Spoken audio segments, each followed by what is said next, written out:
Hi, let's take a look at Absolute Wonder Woman issue 1, written by Kelly Thompson, drawn by Hayden Sherman, and colored by Jordie Bellaire. Full spoilers ahead, so you're forewarned. If I'm considered unfamiliar with Batman, and I am a complete stranger when it comes to Wonder Woman. I'm not very familiar with Greek mythology as well, so this is an even more noob look at Absolute Batman. It is an interesting and a actually good introduction to Diana. In the Absolute universe, she grew up in hell with Cersei, as opposed to growing up on a paradise island on Prime Earth. Hi, Future Tyler here. Like the Absolute Batman book, we are viewing this from the point of view of someone else. In this case, Cersei, trapped, imprisoned in hell. Cersei was content to just watch Diana die initially, but it did not take her too long to grow attached to Diana. Kind of a standard trope, but done pretty well here. There is also a very nice parent letting the kid live the nest bit, as Diana somehow knew she's an Amazon and leaves Hell, the only home she knew, to start her hero's journey. Something that is also very classical Greek mythology. And to add to that, the constant threat and creatures sent to kill her reminded me a little bit of like Hercules, especially the initial bit with the snake. I also like the core of Diana could not be altered. Even as a baby, she did not kill, she chose to love instead. And in spite of her predicament, um, and that is how she won over all the creatures and Cersei. I like that in this case, putting Diana in an environment where she potentially does not have the same kind of love, the training, or the support from the Amazonians. She still retained that. What makes her a Wonder Woman? Like she's strong, like you said, she's full of love with for other creatures, living or not so living, and she answered her calling as a protector of Earth. So the same comment that I made in Absolute Batman applies here.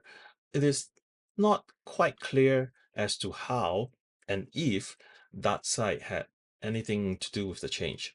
But comparatively, the absolute universe for Diana is considerably darker than Prime Universe, I think.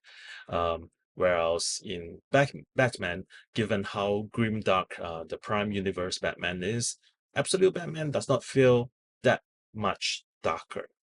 This issue also read much shorter than it actually is, mainly because of the number of double page spreads.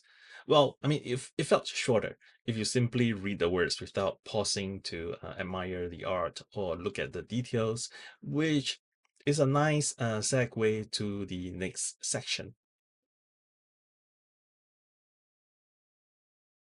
The art reminded me a little bit of Mobius art, and the mostly non-traditional panel designs reminded me of another artist, J.H. Williams 3.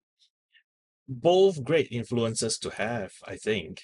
And the art here takes a little bit of getting used to, because some of the faces looks a little bit odd to me, like Apollo's or Baby Diana with like an almost too big of a head. Um, the art is suitably dense when needed, and is chock full of details. Right, just look at the panels of the cave where Diana grew up. The changes in the cave from barren cave with just a pot to a living space filled with like softer furnishings like beds and rugs and plants, and lots of like books and candles and what I assume are magical globes of light. I love that very cinematic way of showing the changes with passage of time, like using a static camera point of view. I also love the action pages in this issue. It features some trademarks of like Wonder Woman, like her blocking with her bracelets, and perhaps using a different sort of lasso, like right on the last page.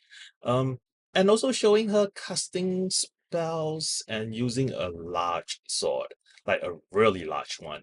Um, there's one very creative like 3D panel thing. I do not ever seeing an action sequence presented this way with those like 3D panels. As for the character design of Wonder Woman, I think it is really lovely.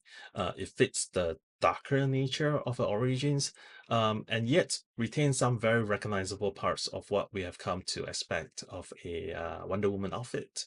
I mean, I wasn't too sure when Diana first pulled out the large blade out of her bag of holding, but Magic had rocked a large sword for a while now, so why not?